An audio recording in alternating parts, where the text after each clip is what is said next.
really bothered right now. I don't know why I'm bothered just suddenly due to... Well, it's due to... But I don't know why it's in my head. Otherwise, I was just listening to a podcast. But I just started thinking about the Disney remakes going on nowadays. Like, I guess it's controversy or whatever with it. And like, specifically maybe the Little Mermaid that's coming out soon. Yeah, I'm talking about Disney movies, by the way, right now. I'm 32 nearly. I'm 32 next week. And here I am talking about a movie, which I haven't even seen the trailer for. But I'm sure...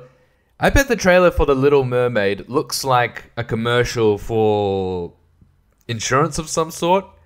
You know, insurance ads are like CGI and they have like a mascot. Like, you know the fish that's in the new movie? Like, I think there's an image that's just come out of him. And it's just like, it's just realistic.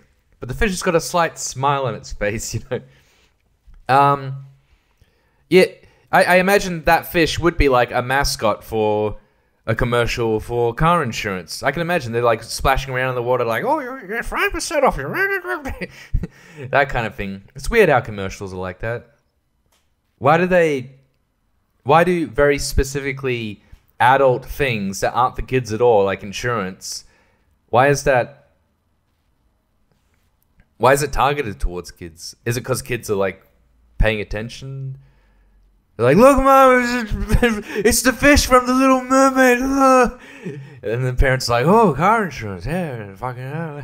But that's just something that I'm so bothered. Like, just the unartistry, the anti-artistry. It is anti-art of these Disney remakes. That's the only way you can justify their existence, is to say that they are some sort of Dadaistic anti-art, you know, akin to, like, you know... any artist back in the day, like taking a toilet, you know, urinal and sticking it in a museum and saying this is art. It seems to be somewhat the same case with Disney these days, where they're just doing the hugely inane practice of, you know, taking these old, not even that old, like, you know, when you were for the millennials like myself, when you were a kid, remember fucking Beauty and the Beast and Little Mermaid and Pinocchio and all these films. No? No, I do. I guess. I don't know. Fuck me, man. I remember Toy Story. How about they remake Toy Story, but with realistic toys? But by the looks of things, I don't know if the Pinocchio one looked quite as bad, right? It actually still looked bad, but it's not... But Pinocchio looked like Pinocchio, and I don't know, whatever, and the fox looked like a fox, right? The thing is, it didn't seem as photorealistic approach like The Lion King or The Little Mermaid. But Lion King specifically, because this is a review of The Lion King 2019, by the way, but The Lion King just... There is something just inane, and like, why even do it? Like, the way that they go about, like... I really just don't know why. I mean, obviously it makes a lot of money, so you might as well go ahead and do it if you fuck. But why... Who even came up with this idea for like a photorealistic...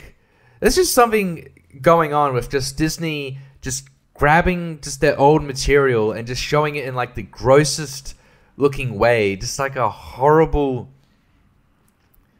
Like, so many people got like problems with the color of the skin of the main characters in these films, and I'm just the one complaining about the color grading in general. I'm like, oh, it's just so disgusting. There's just something... The fact that Disney are doing this, I guess people like it. There's people out there that like the new Lion King. They're like, yeah, the new Lion King's amazing.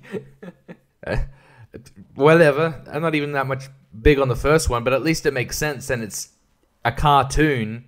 It's like, you know, when you have your homework copied, you know, but they don't change the words or whatever. Or they change the words, but then they get it all fucked up, you know.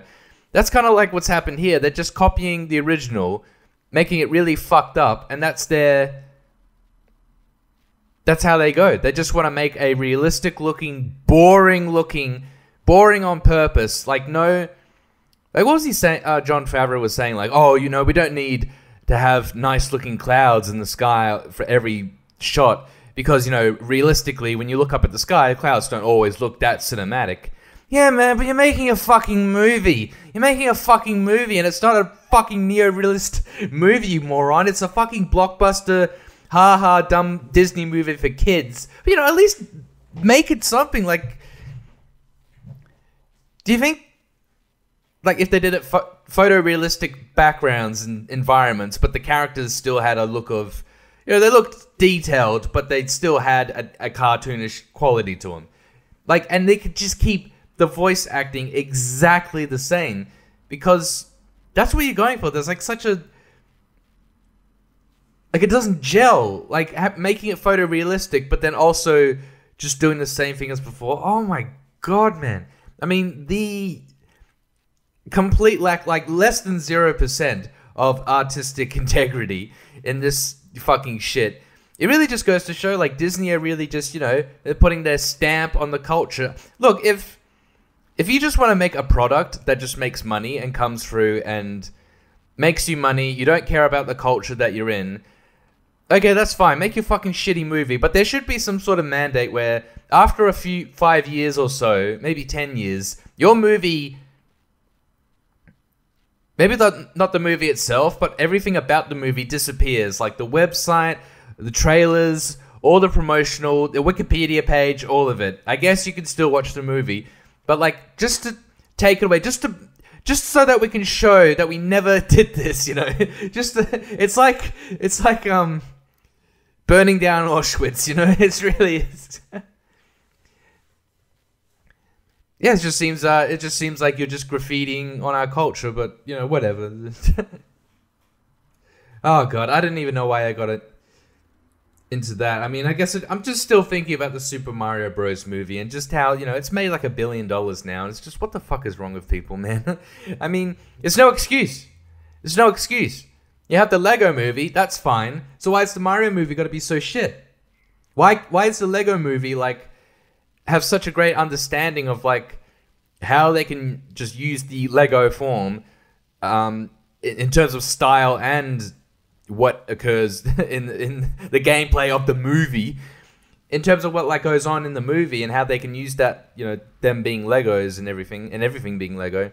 The way they do that is inventive and it gels well with the film, and yet with Mario, the way they implement stuff from the game is just anyway, whatever. I talked about this on the last podcast. Why am I still angry about it? I'm still thinking about this shit movie.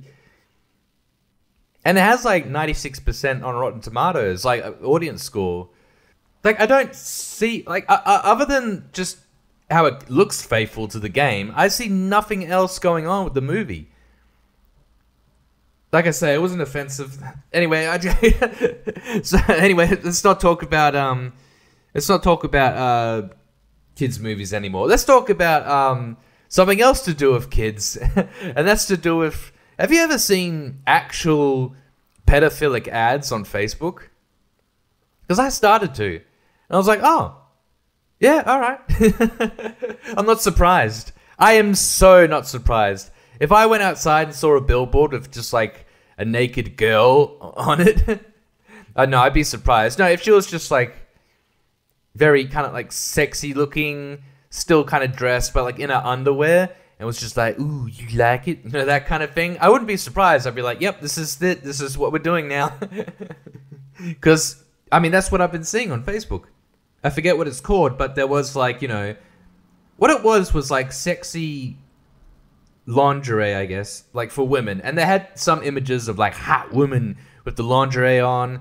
So I could see that as I like scrolled across with the ad, and I was like, oh, okay, there's that. But that's not the first thing you see. When you're scrolling down, that's what you see is a fucking girl, like 10 years old, who's just dressed in that kind of sexy way. And you're like, oh, great, get beat off now. I mean, it does make me think like, well, I have been thinking recently, you know, I wish I was a pedophile, because it just seems like the world nowadays is made for them. The children are, I'm not saying they're sexy, but they're presented in that way. It's like, oh, please, fuck my kid. It's just like, it's like that ad, you know, please, look at my kid, fuck him. Don't you want to fuck this kid? Isn't she sexy? Like, why am I seeing this first? I don't even want to see sexy women on my Facebook. I don't want to see anything on Facebook, and I fucking well won't, because I'm not using Facebook anymore, and it's not even because of that reason. The true reason is because all the memes got ruined.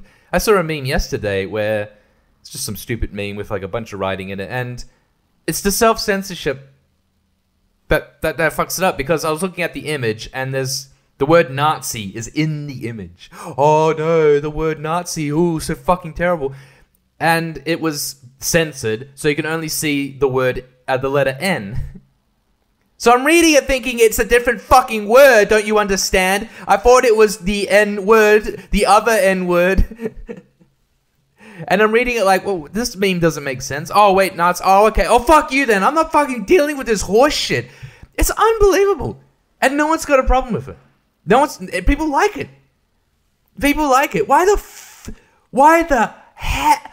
cunting hell are you censoring your memes? How lame are you? Like, how much money are you making with your stupid fucking meme Facebook page? You gotta censor out. It's not just swear words. It's just words. It's just Nazi, kill, suicide, rape. Oh, big fucking deal. I've never, like, in my lifetime, like, seeing that kind of censorship. It's so strange how memes went from like, you can say cunt and nigger and whatever you want, to just, now you just can't, nothing. So whatever, I'm done with Facebook. I'm sick of the shitty memes, and to a lesser extent, I'm sick of the child pornography. I'm sick of all this crap on Facebook, and I'm so sick. I am so fucking sick of how Facebook just doesn't work. And I need to get shit done on there. Anyway, I complained about this on the last one as well. Fuck me. Oh god. And I'm sick of YouTube as well. Because I can't, like, switch accounts. Like, I have to sign out and back in. Like, I used to be able to just click, and it was under my account, and they just got rid of it. And like, this is not good. This is not beneficial. This is shitting on your own service. But like, I gotta get this shit done. I gotta do my podcast, man. You know how much money I make from this podcast? Yeah, so anyway, check out my my new sexy kid lingerie. I mean, how else are you supposed to advertise it? Like, I have sexy lingerie for children. How am I supposed to advertise it? You gotta have those models in there. Nice stuff. Good old Facebook. Alright, let's talk about, actually, to go back into kids' movies now, let's talk about the hit new kids' movie, Beau Was Afraid. The new Ari Aster joint. I really don't even know where to begin with this film, other than I liked it, maybe to a certain point. Very fucking long, but like at a certain point, like 2/3 of the way through, maybe a bit more, I felt so connected to the film. I felt like the film really resonated with me and my life, so much so that I stood up in the cinema and I cried out, "This is my story!" It really happened. I was able to connect with the not being able to use your penis theme in the movie. I mean, there really is a lot going on, but I guess starting from the start of the film, it is funny. It does start off like in just like a mean, menacing, acidic kind of sensibility, like a very you know, you feel somewhat connected to the main character, Beau. I was literally about to think, like, what's his name again? His name's Afraid. His name's Boaz. So Beau is afraid, but Beau is kind of a dweeby character, and you're kind of on his side, and then it shows like just how messed up like his neighborhood is, because there's people all around like trying to get at him, like basically just homeless people on the streets just being crazy, and I just felt like it was all, yeah, a very mean kind of human, not mean, I mean acerbic, I don't know, whatever. But it was funny. I felt it to be funny, and really, like, I felt to a certain point, this film was kind of Ari Aster at its best, not having to like really deal with like the horror constraints. Even though I liked Hereditary, and Midsummer was fine, I thought. But actually, Midsommar could have been like more of a horror movie, really. But this one here is not really a horror, nothing scary about it. It's just kind of more of a nightmare. And he just absolutely leans into the nightmare all the way through, up until the end. It's...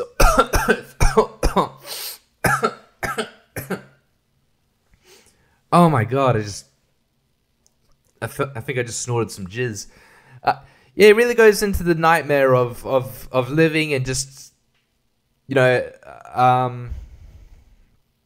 mistrust with people. There's a lot of like having to gain someone's trust, and then you end up mistrusting them and this sort of thing, and getting into this community and everything. And the film kind of plays out pretty sensibly. I know there's a lot of like dreams, flashbacks, like childhood memories, fantasies, and just asides and all that kind of thing, and it's all just thrown in there along with the reality of, I guess, what's going on in the film, like stories as well, like people literally telling like a story at one point.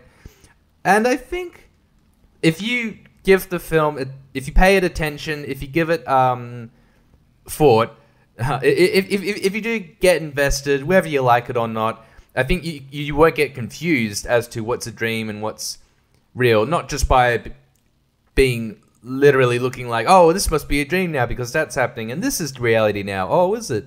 Just based on kind of just what's going on and just how real it seems, and what the movie's kind of putting forward about, like, because the film makes a point about getting these sorts of things mixed, like with memories and dreams and stuff. Like at one point towards the end of the film, a character has a line where they're like, "That wasn't a dream, that's a memory," in a wacky moment. And yeah, I guess just some like surreal moments as well are like thrown in there. But I think there is somewhat a grounded reality, or what's just surreal, but like simply coming through as visually metaphoric. Because we certainly get into that kind of right at the end of the film. I mean, it's certainly a hectic film, and I wish I could have liked it more. I just think by the time it gets to the end, it just, at the end of the film, there's kind of like a confrontation that he finally gets to, and it just feels like the film is just really being very reiterative, just going on and on with the theme, the motherly issues and whatever. It's still kind of fun, but let's just say once he gets into the attic and deals with what's there, I kind of just like, all right, come on. At that point, the film kind of like snapped for me, and yeah, I would say like not the last scene, but like the last sequence, the last like third of the movie that takes place like all in this house that he finally gets to, and that it just goes on. It's just quite slow, and there's several things going on. I guess, no spoilers, I guess, but like there's several things that start happening then where it's like it happens, and then something wacky happens, and then it kind of feels like that thing that just happened fucks off, and it has no bearing on the film. Like there's a few moments here and there that I could just delete. Not too many though. Not too many. I mean, really, you'd get it down to like, it's a 3-hour movie, so you get it down to only a few minutes or whatever, 150, 160 minutes maybe. I still felt like I was keeping up with the film, not getting tired of it as it went on into towards the end. But then I did get tired, and then I did get tired at the end, and the climax scene at the very end, I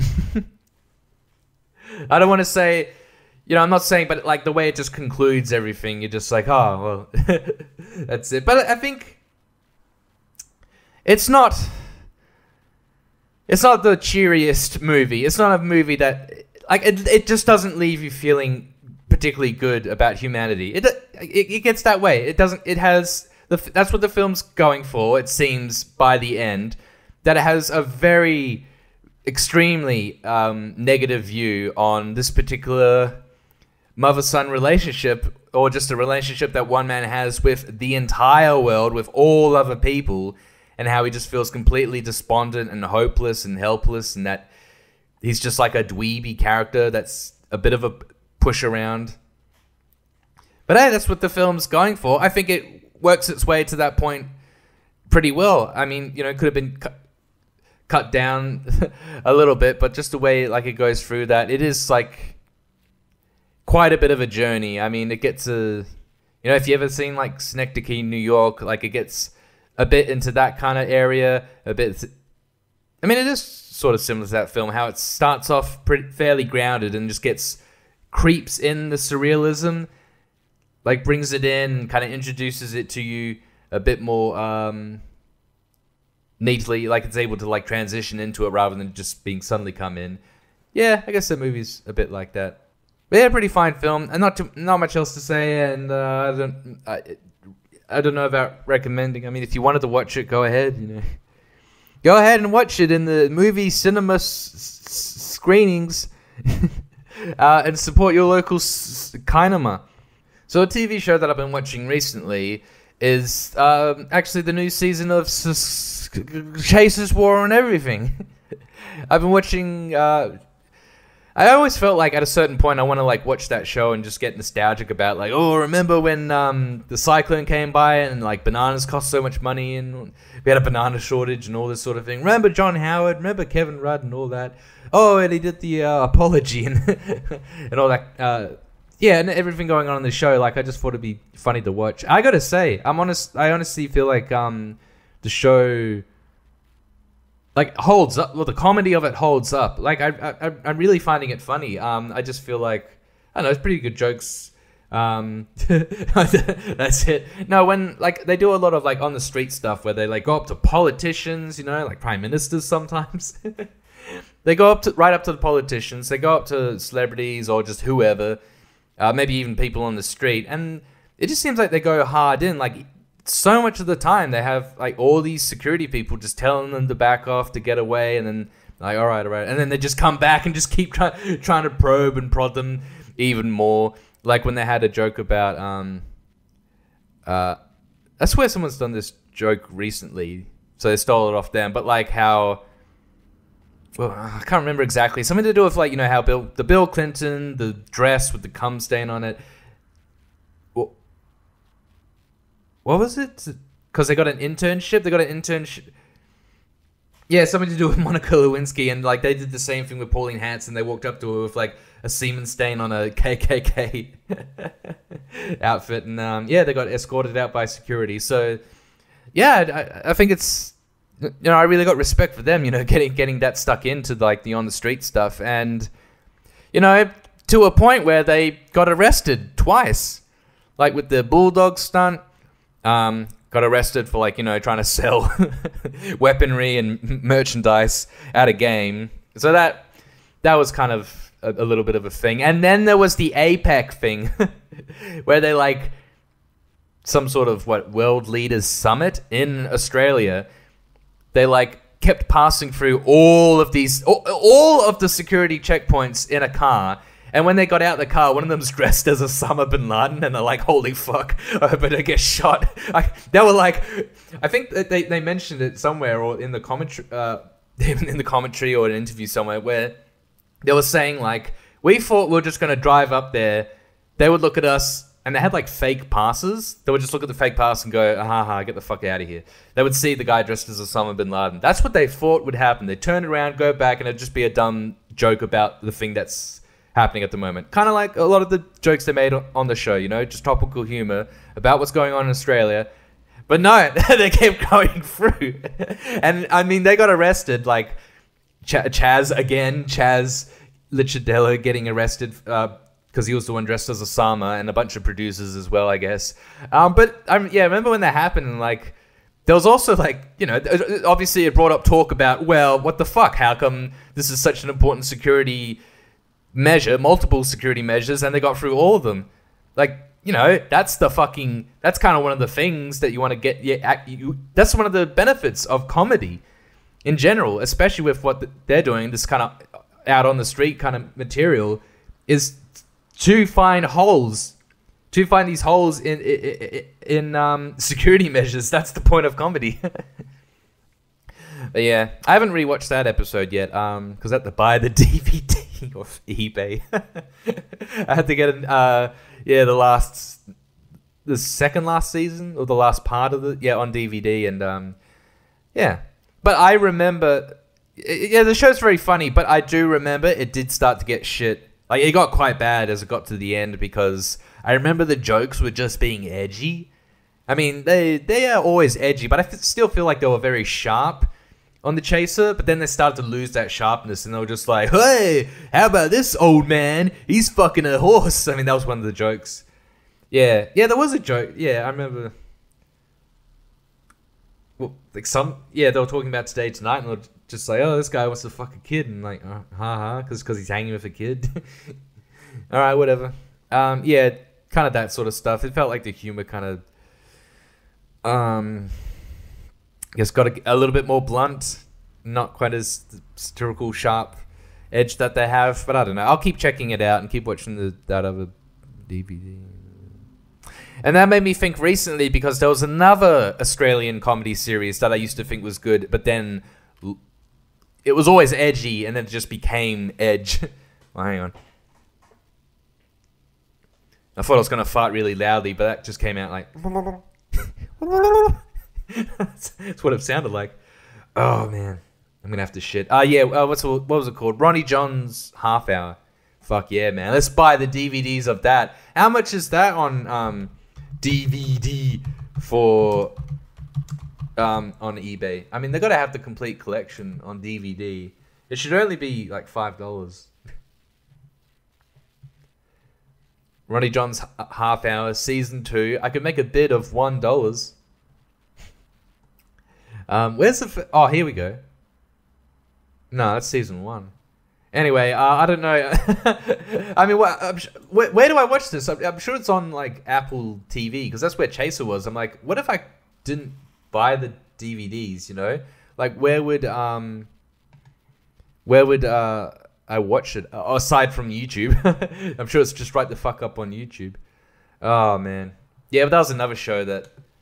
I guess the problem with that show, because it was a sketch show, like the problem with fucking quite a few sketch shows back in the day, like Little Britain, was that they'd have like a sketch, you know, where he's like, I don't like it, and it's just the same joke. It's just the same. It's like, are you sure? Yeah. Is that the one you want? I want that one. Okay, because we can't come back. And then he's leaving the store, and he's got the thing that he bought. Oh, but he's gonna say, I don't like it. He said the thing I thought he was gonna say. Yeah, and that's when I got sick of Little Britain. I was also tired of all the racist, xenophobic blackface and misogyny and transphobia, homophobia. Are people really thinking like it was homophobic and transphobic? I mean, it wasn't. Oh yeah, I guess, I don't know. I'm a lady. Yeah. Well, one of the guys is gay, and the other guy, he did say, he was like, in the last 10 years of my life, I want to live it as a woman. It's like, oh, you want to be trans, but you know, I'll wait. I want to live my entire life as a woman, and the last 10 years as a man. Actually, I don't want to live the last 10 years of my life at all.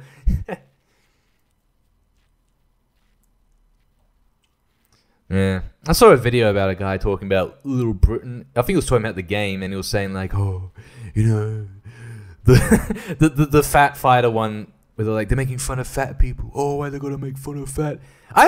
Yeah, man, you really fucking missed the joke. You missed like the angle of where the joke's coming from, because yeah, there's this woman which is like, you know, dust. Anybody? No, no calories. Yeah, her, and she's poking fun at fatty boombas in her class and everything. Yeah, but the fat people in her class, like, she's the butt of the joke, not them. They're like regular, normal. She's the one that's like a stupid ha-ha dummy. And also, you know, ha-ha, she's also fat, but running a fat Weight Watchers class. So, yeah, it's more like it's racist against Britain. Oh, why would ever go with Britain? You're being racist against us honkies. You got a problem with Little Britain. Yeah, I do, because it started to suck. Yeah, anyway, I guess sketch shows don't really. I guess they don't exist anymore. Yeah. Oh, I guess. Yeah, I guess not.